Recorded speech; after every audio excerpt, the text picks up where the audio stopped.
내가 일어나 아버지께 가서 이르기를 아버지 내가 하늘과 아버지께 죄를 지었사오니 지금부터는 아버지의 아들이라 일컬음을 감당하지 못하겠나이다. 나를 품꾼의 하나로 보소서 하리라 하고 이에 일어나서 아버지께로 돌아가니라. 아직도 거리가 먼데 아버지가 그를 보고 측은히 여겨 달려가 목을 안고 입을 맞추니 아들이 이르되 아버지여 아버지 내가 하늘과 아버지께 죄를 지었사오니 지금부터는 아버지의 아들이라 일컬음을 감당하지 못하겠나이다. 아버지는 종들에게 이르되 제일 좋은 옷을 내어다가 입히고 손에 가락지를 끼우고 발에 신을 신기라. 23절 그리고 살진 송아지를 끌어다가 잡으라 우리가 먹고 즐기자. 이 내 아들은 죽었다가 다시 살아났으며 내가 잃었다가 다시 얻었노라 하니 그들이 즐거워하더라. 아멘. 우리가 한국에 살다가 미국에 와서 살면 쉽게 미국식으로 사고를 한다든지 미국 삶의 양식을 이게 체득하는 것은 쉽지가 않습니다. 우리는 5월 8일이 되면 어버이날로 한국 사람들은 지킵니다. 자, 어머니날뿐만 아니라 옛날에는 어머니날이라고 했는데 어머니뿐만 아니라 아버지와 함께 우리를 낳고 길렀다. 그렇게 해서 어버이날로 통합해서 그날을 기억하면서 부모에게 효도하기를 다짐하기도 합니다. 근데 미국에 오면 깜짝 놀랄 일은 이게 5월 첫째 주일입니까? 둘째 주일입니까? 어머니날 Mother's Day는 아주 잘 지키는데 6월 18일이 아버지 날 Father's Day인데 그냥 슬그머니 지나갈 때가 많습니다. 그래서 아버지의 자리가 좀 약하지 않나 이런 생각을 합니다. 사실 우리가 아버지 날은 지났지만 오늘 아버지 날을 생각하면서 오늘 이 말씀을 준비했는데요. 왜냐하면 성경에서 아버지라는 말은 굉장히 중요합니다. 우리가 하나님과의 관계를 맺고 하나님을 아버지로 부르게 되는데 그 아버지에 대해서 이해를 못하면 우리는 신앙이 깊이 자라가지 못합니다. 예수를 믿고 구원을 얻게 되면 우리 인생에 변화가 생깁니다. 천지를 창조하신 그 하나님, 저 멀리 계신 하나님과 우리의 관계가 변화가 일어나는데 그 관계, 새로운 관계를 언약 관계라고 합니다. 그 언약 관계는 뭐냐? 하나님이 일방적으로 우리에게 찾아오셔서 나는 너희 하나님이 되고 너는 나의 백성이 되고 나는 너희 아버지가 되고 너는 나의 자녀가 될지니라. 하나님이 일방적으로 찾아오셔서 우리의 공로와 전혀 상관없이 하나님이 우리를 선택하셔서 하나님이 우리에게 아버지 노릇 해주겠다는 것입니다. 그것이 구원의 본질이고 영생을 누리는 길입니다. 자, 그런데 우리가 어떻게 하면 하나님을 저 멀리 높고 영화로우신 그 크고 크신 그 하나님을 아버지라고 부를 수 있느냐? 하나님은 우리에게 구원의 선물로 예수 믿는 자에게는 성령을 선물로 줍니다. 성령은 하나님입니다. 성령을 양자의 영이라고 합니다. 양자의 영의 반대는 종의 영이라고 합니다. 종의 영이 들어오면 우리는 종 노릇을 해야 됩니다. 하나님 시키는 대로 어떻게 하면 하나님께 잘 보여서 우리가 평가를 받고 그에 따라서 우리가 보상을 받고 처벌을 받아야 되는데 하나님은 성령을 양자의 영으로 우리에게 보내주셔서 그 영을 소유한 자는 하나님을 아빠 아버지, 아바 아버지, 아버지라고 부를 수 있게 하는 것입니다. 여러분, 그게 얼마나 큰 특권인지 모릅니다. 이 우주를 다스리시고 이 우주를 섭리하시고 여전히 우주를 운행하시는 그 하나님, 절대 지존자이신 그 하나님을 아빠, 아버지 부른다는 것은 더없는 사랑이요 은혜라는 사실입니다. 여러분은 하나님을 어떻게 생각합니까? 하나님과 여러분의 관계는 어떻습니까? 우리는 그런데 이 하나님을 아버지라 부르는 데에 많은 어려움을 겪는 사람이 있어요. 예수를 영접했음에도 불구하고. 왜냐하면 하나님은 우리에게 육신의 아버지를, 인간의 아버지를 주셨는데 그 아버지와 우리의 관계가 좀 문제가 있었으면 그 아버지를 쉽게 징검다리로 스태핑 스톤으로 해서 하나님을 아버지로 이해하는 데 어려움이 있어요. 하나님이 우리에게 육신의 아버지를 주신 이유는 영원하신 아버지를 좀 쉽게 이 징검다리로 해서 올 수 있도록 우리에게 주셨는데 그 아버지에 대한 트라우마 때문에 우리가 쉽게 하나님을 아빠, 아버지 이렇게 부르기 어렵다는 거예요. 그런데 하나님은 우리를 이렇게 성령으로 만져주시면서 우리의 상처를 치료해 주시고, 하나님은 너에게 상처 주었던 그 아빠하고 달라.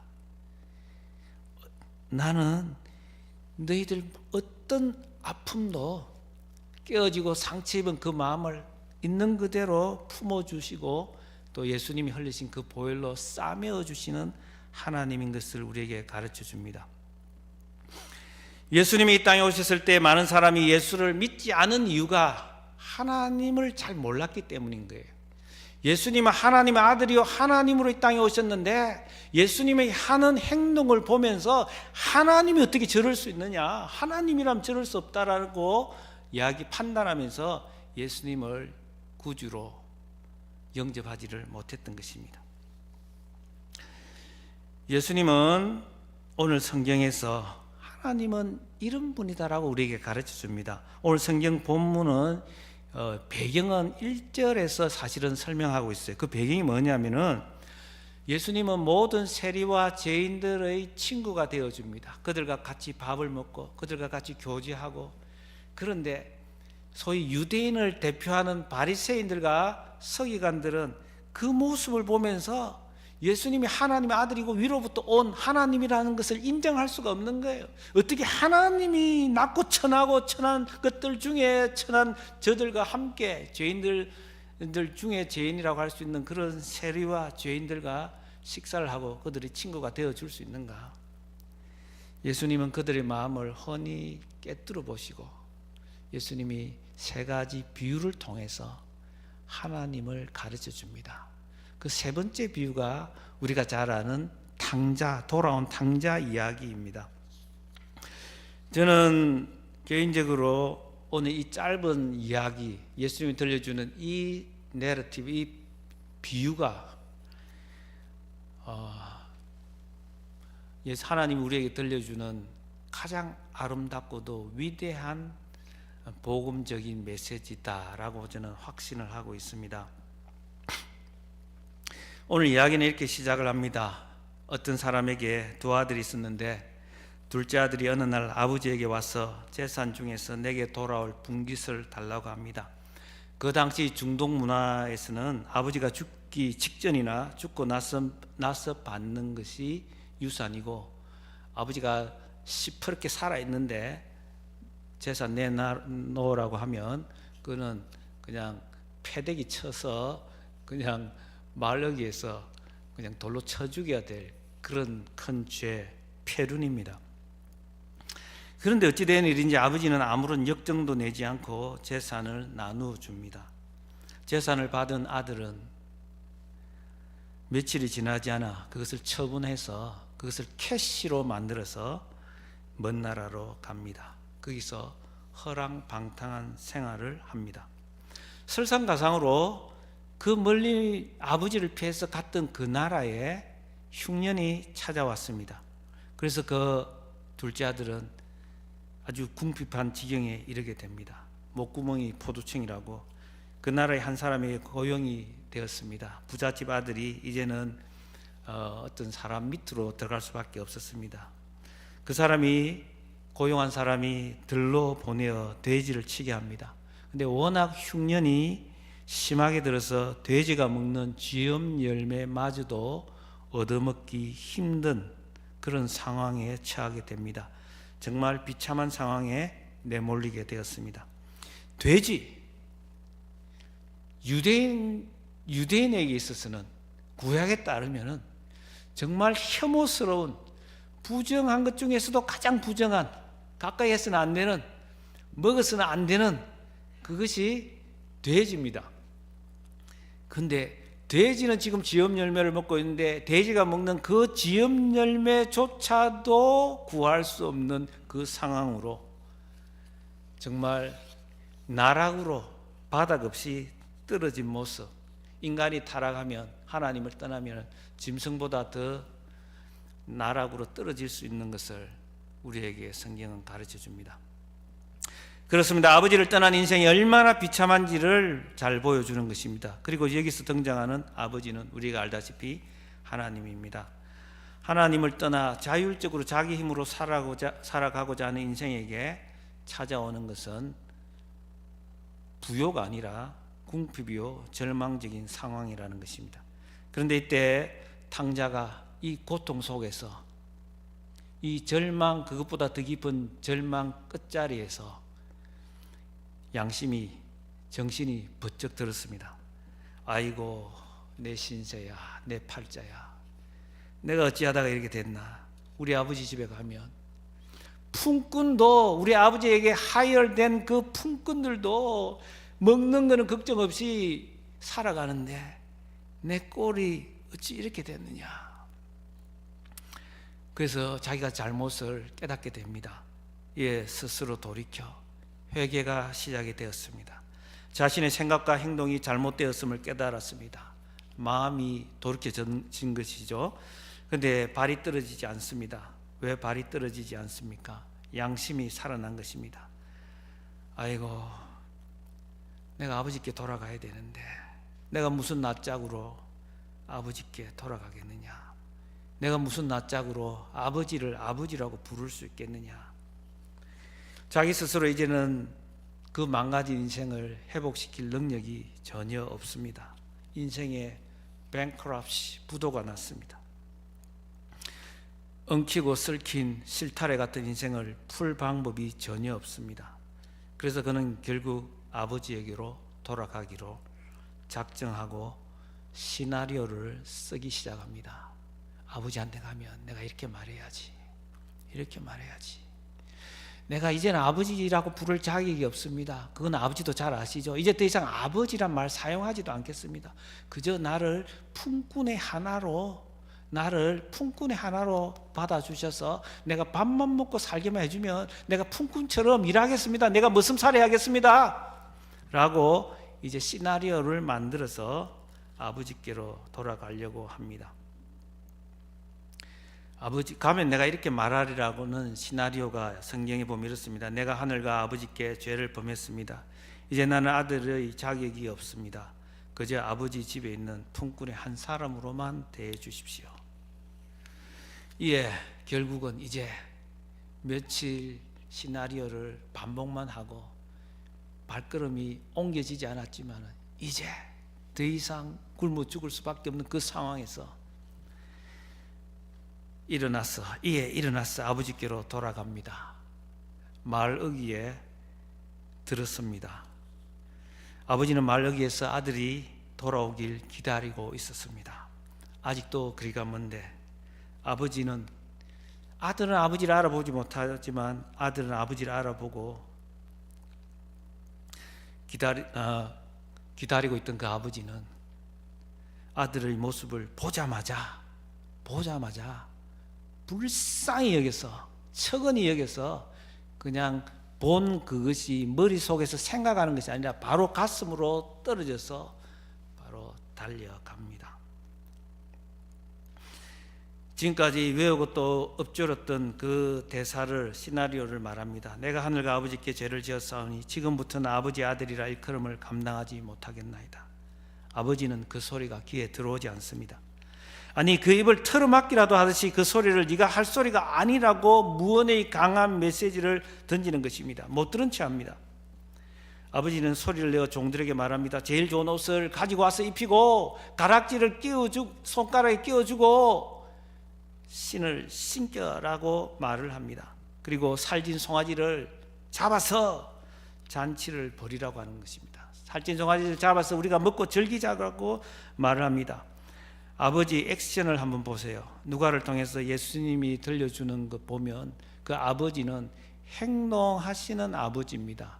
사랑을 그냥 가슴에 담아두고 있는 하나님이 아니라 그 사랑을 손발로 움직이시는 하나님인 것을 우리에게 보여줍니다. 동사라는 것이 그렇잖아요. 액션 오리엔티드 워드잖아요. 그냥 행동을 지향하는, 통통 튀는 그 행동을 통해서 다른 사람에게 영향을 끼치고 마는 그것이 이 동사잖아요. verb.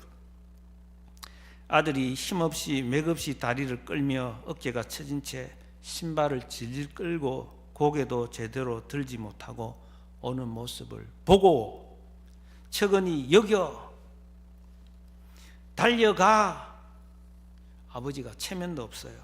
나이를 잊었어요. 달려가 머뭇거리지 않고 안고 입 맞추고. 여러분, 이 하나님의 사랑을 경험해 보신 적이 있으십니까? 잃어버린 하나님의 영혼을 향한 하나님의 마음은 너무도 해픈 사랑으로 보입니다. 사람이 해프면 안 돼. 우리는 그런 말을 합니다. 그러나 오늘 여기서 보여주는 예수님이 소개하는 그 하나님은 해프기 짝이 없습니다. 팀 켈러 목사님은 여기에 등장하는 아버지를 탕부, 프라디글 가드라고 소개를 했습니다. 여러분, 방탕하다 할 때 탕자할 때 무슨 뜻인가요? 탕은 우리가 알고 있는 거는 매운탕, 썰렁탕 이런 걸 잘 알잖아요. 끓이다. 그런데 그 끓일 탕자에다가 위에다가 풀초자를 쓰면 바로 이 방탕하다 이런 탕자가 만들어집니다. 그건 뭐냐면은 물이 끓으면은 그 끓어가지고 넘친 물이 마치 바다 그 주변에 풀이 있으면은 농가 밭이 있으면 그걸 이렇게 그쪽으로 듣고야 마는 것처럼 물이 마치 홍수처럼 홍수가 나면은 물이 강에서 범람해서 주변에 있는 논밭을 다 적시는 것처럼 이 지금 통제가 되지 않는 그 사랑을 이야기할 때에 성경은 이야기하고 있기에 사실은 이 이야기의 핵심이 탕자에게 방점이 있는 것이 아니라 예수님이 말씀하시고자 하는 강조점은 바로 이 해프기 짝이 없는 이 아버지, 돌아오는 그 아들에게 계산하지 않고 과거를 묻지 않고 그냥 퍼부어 주시는 그 사랑을 보면서 팀 켈러 목사님은 차라리 프라디글 가드라고 제목을 정하는 게 낫겠다 그런 말씀을 하신 적이 있습니다. 하나님의 사랑은 우리에게 어떻게 왔습니까? 로마서 5장에 보면 우리가 아직 죄인 되었을 때에, 우리가 아직 경건치 못할 때에, 우리가 아직 연약할 때에 하나님이 사랑을 우리에게 확정시켜 주셨는데 자기 아들 독생자 예수 그리스도를 십자가에 죽게 함으로써 하나님의 사랑을 우리에게 확정 demonstrated 우리에게 보여주셨습니다. 모든 것이 하나님의 은혜라는 말이 여기서 나와야 합니다. 왜 그렇습니까? 그냥 이 아들이 한 게 아무것도 없어요. 이 아들은 자기가 자격이 없다고 합니다. 여러분에게 누군가가 은혜가 뭐라고 묻는다면 여러분은 뭐라고 대답하겠습니까? 은혜는 줄 의무가 없는 하나님이 받을 자격이 없는 사람에게 베풀어 주시는 호의, favor가 바로 은혜다라는 것입니다. 하나님이 이렇게 할 이유가 없어요. 하나님은 스스로 언제나 부족함이 없는, 하나님은 사랑인, 하나님은 늘 기쁜 그런 하나님 스스로 어떤 뭔가에 의해서 존재가 채워져야 하는 그런 존재가 아니에요. 그럼에도 불구하고 하나님은 아쉬운 거 하나도 없지만 하나님께서 일방적으로 퍼부어 주시는 그 사랑, 영원한 사랑이 은혜인 것입니다. 부도난 인생을 건져주신 그 은혜, 기가 막힐 웅덩이에 빠져서 헤어날 수 없는 그 상황에서 건져주신 은혜입니다. 은혜의 깊이와 크기를 알아가면 알아갈수록 우리는 인생을, 우리 자신을 해석하는 게 달라집니다. 이 은혜를 모르면 은혜를 정말 물방울처럼 한 방울 두 방울 이렇게 그 정도의 은혜만 알고 있다면 우리는 우리 인생을 해석하는 게 너무 우리 인생을 연민으로 바라보고 불쌍하게 보고 그럴 수밖에 없어요. 우리는 우리 인생을, 우리 자신을 불쌍하게 보면 안 돼요.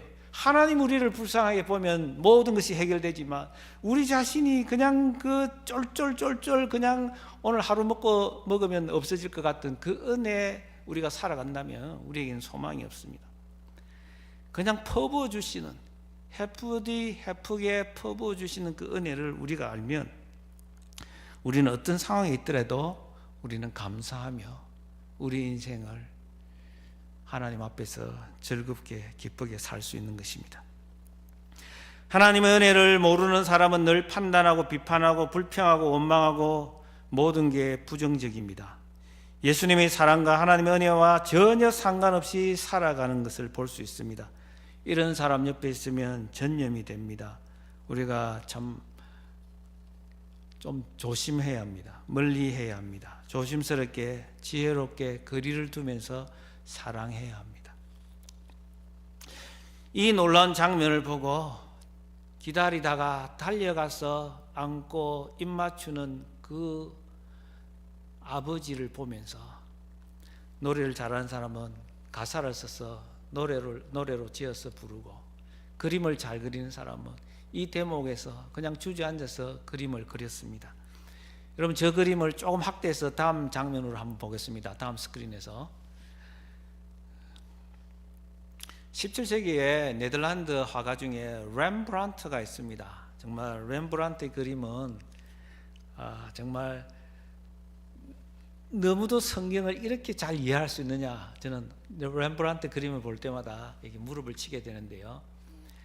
그 아들이 아버지에게 달려와서 무릎을 꿇고 그 아버지는 그 아들을 그대로 품어주는, 안아주는 모습이 있습니다. 오른쪽의 그림은 아버지 얼굴을 조금 클로즈업 했는데요. 그 아버지의 눈이 보입니까? 렘브란트의 그림을 쭉 보면요, 뭐 다른 이렇게 성경의 그림들도 보면은 이 영적인 사람들의 눈은 이렇게 블라인드입니다. 초점이 안 맞아요. 하나님이 지금 아들을 보는 그 눈은 아들을 외모로 보지 않습니다. 보이는 대로 보는 하나님이 아니에요. 하나님의 눈은, 저기 나타난 아버지의 눈은 마음으로 아들을 바라봅니다. 마음의 눈으로, 사랑의 눈으로. 그 아들은 어떻습니까? 그 아버지의 품에서 안겨 있는 그 모습이 정말 세상에 저렇게 더 이상 위로받는 모습이 있을 수가 없습니다. 그 아들은 돼지와 함께 뒹굴었기 때문에 머리를 안 감아서 머리가 탈락 붙어가지고 마치 빡빡 깎은, 옛날에 한국의 중학생들 머리 빡빡 깎았던 것처럼 그런 모습이 되어 있습니다. 신은요 벗겨져 있습니다. 신이 다 닳아서 신이 신발 같지가 않습니다. 옷은 헤어져 있고요. 아버지는 냄새가 풀풀 나는 그 아들의 냄새를 맡지 못하는 것 같습니다. 그냥 마음으로 체휼하시는 하나님, 동정하시는 하나님, 너희 연약함이 나의 연약함이고 너희 아픔이 나의 아픔이고 그대로 받아주시는, Come as you are, 있는 그대로 우리를 받아주시는 아버지를 보여줍니다.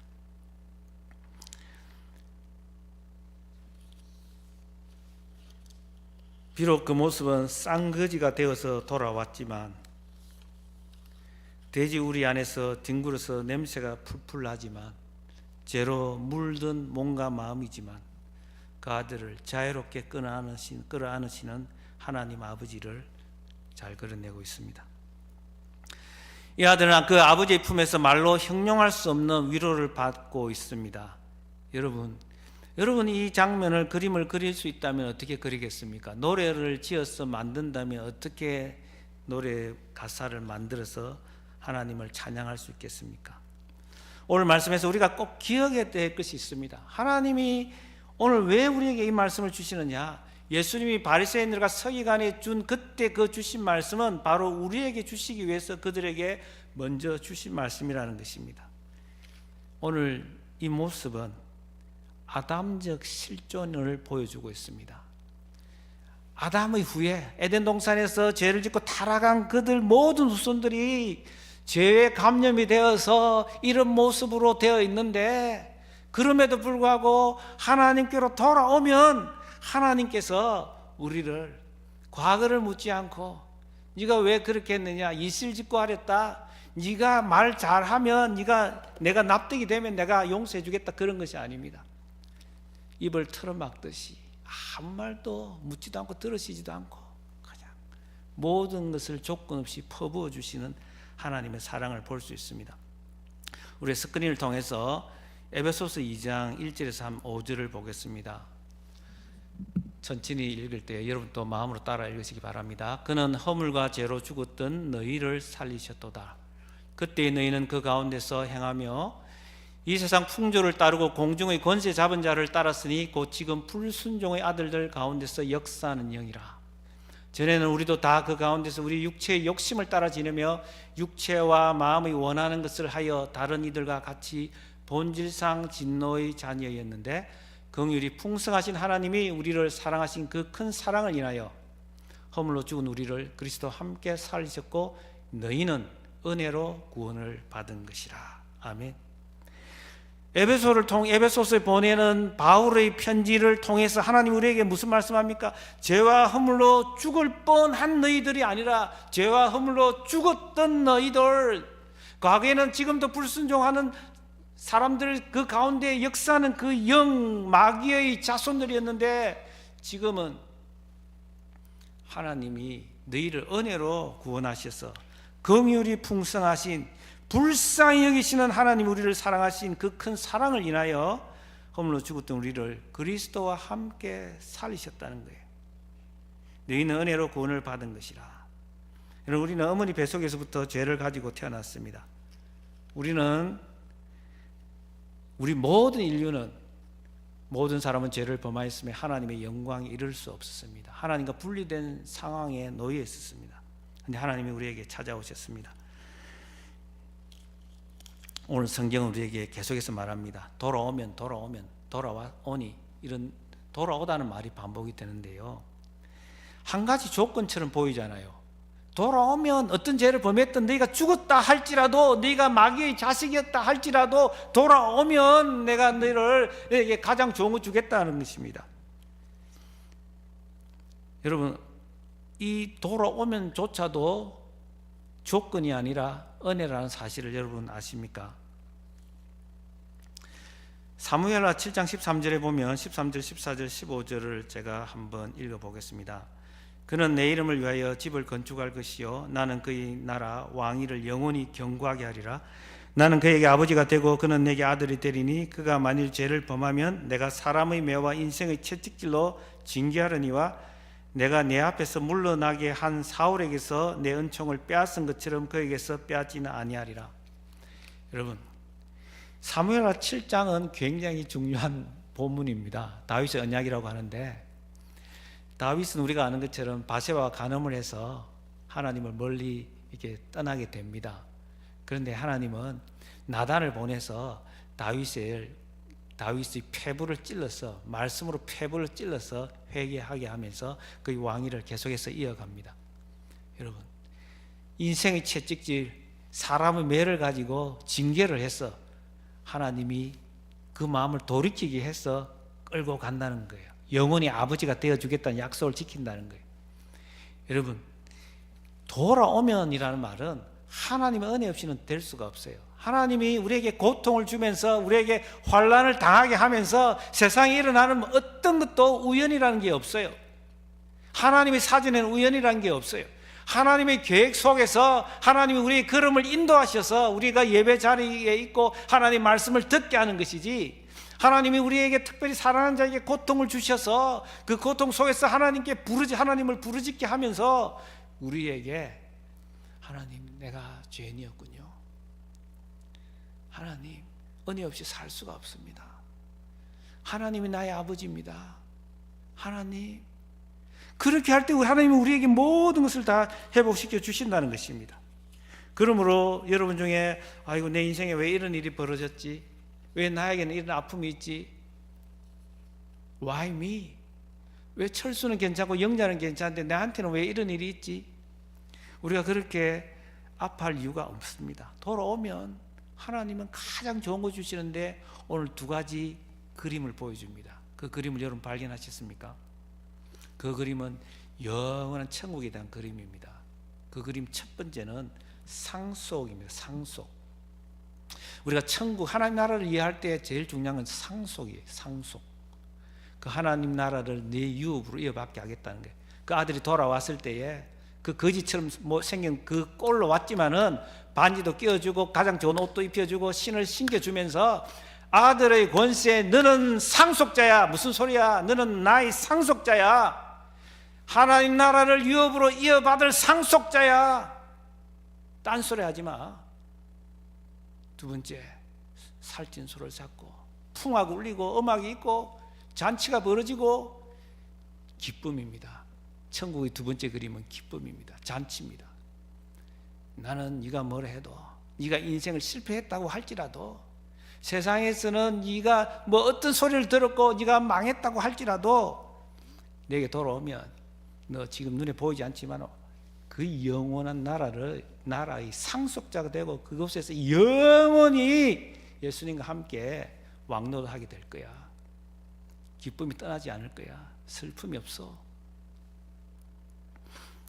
여러분, 말씀을 정리하려고 합니다. 여러분, 신앙은 하나님을 아버지로 부르는 것입니다. 하나님이 내 아버지다. 내 아버지다.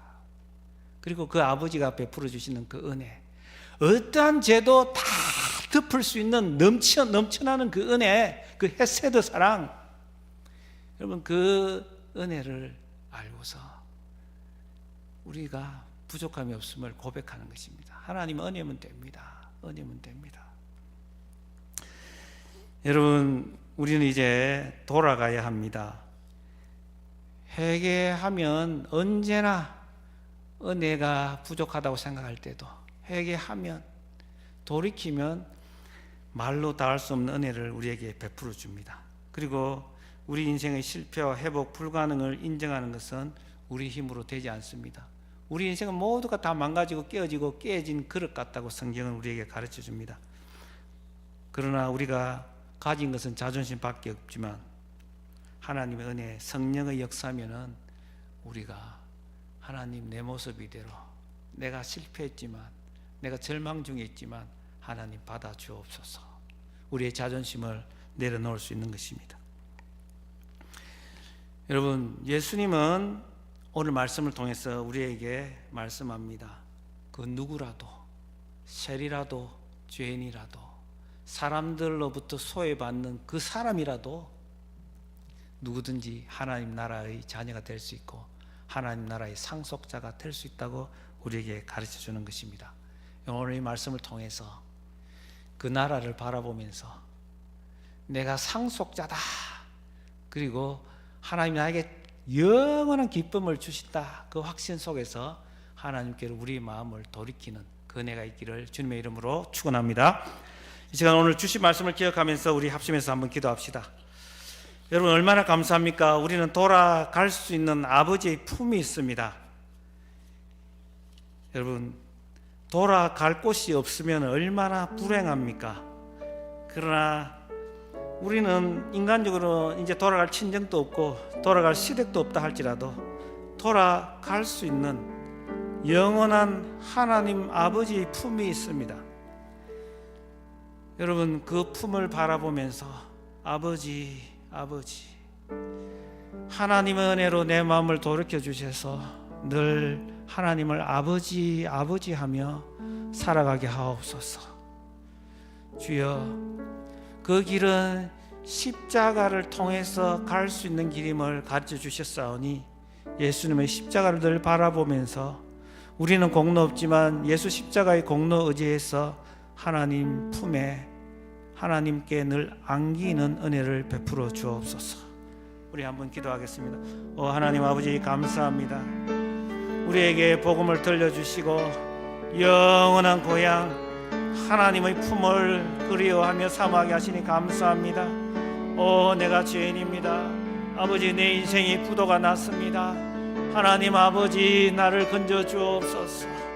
오 주여, 어떤 죄보다도 내가 큰 줄 아오니 하나님 그 영원한 은혜 안에 누리며 살게 하여 주옵소서. 오 주여, 은혜가 강물이 되어 우리 가운데 넘쳐나게 하여 주시옵소서. 오 하나님 아버지, 아버지여, 은혜의 폭포 속으로 우리를 인도하여 주옵소서. 오 남은 생에 우리가 하나님을 아버지라 부르며 하나님을 아빠라 부르며 살아가게 하여 주옵소서. 주 안에서 위로받게 하여 주시고 주 안에서 깨진 우리의 인생이 고침받게 하여 주옵소서. 오 주여, 믿습니다.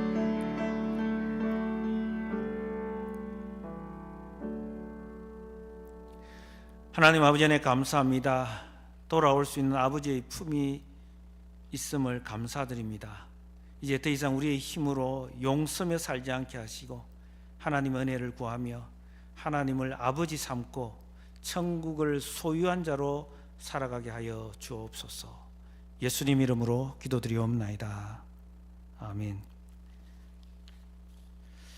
자, 이 시간 우리 찬송가 273장 부르시면서 준비하신 헌금 드리겠습니다. 273장.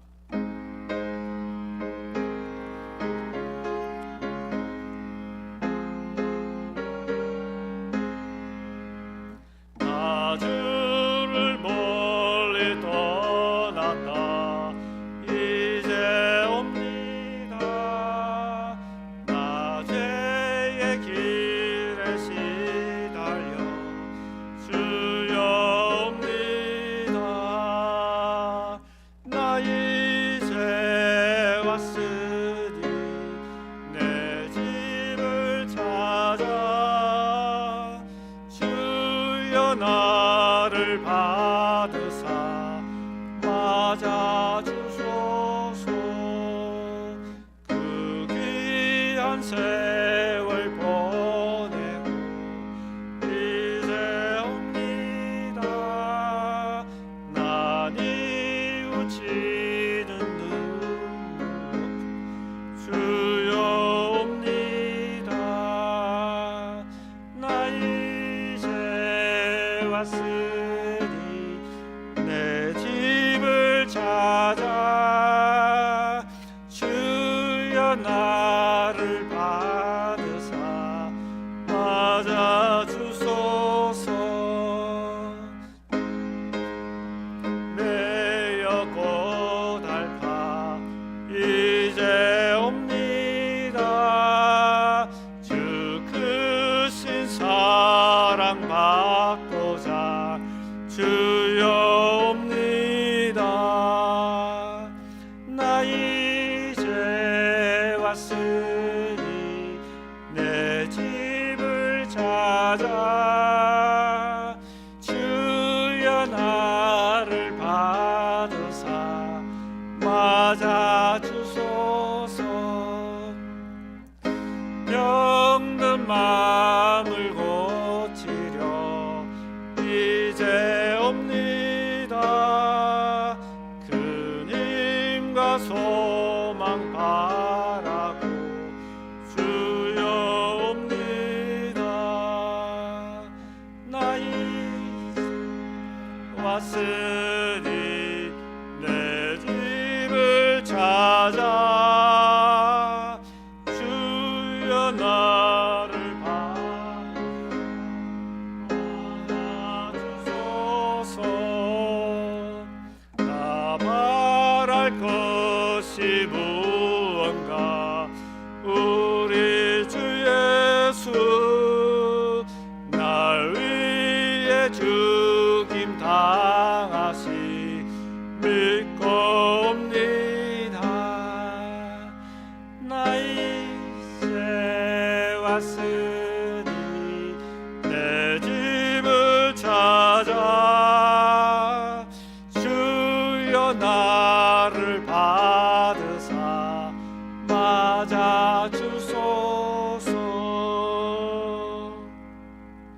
아멘. 하나님 아버지 은혜 감사합니다. 천지를 창조하신 지존자 하나님을 나의 아버지로 고백하며 아버지 품에 기대어 살게 하시니 감사합니다. 우리의 처지가 어떻다 할지라도 주여 천국을 바라보며 천국을 소망하며 하나님이 약속하신 것을 붙들고 살아갈 수 있도록 은혜를 베풀어 주옵소서. 우리 인생이 아버지께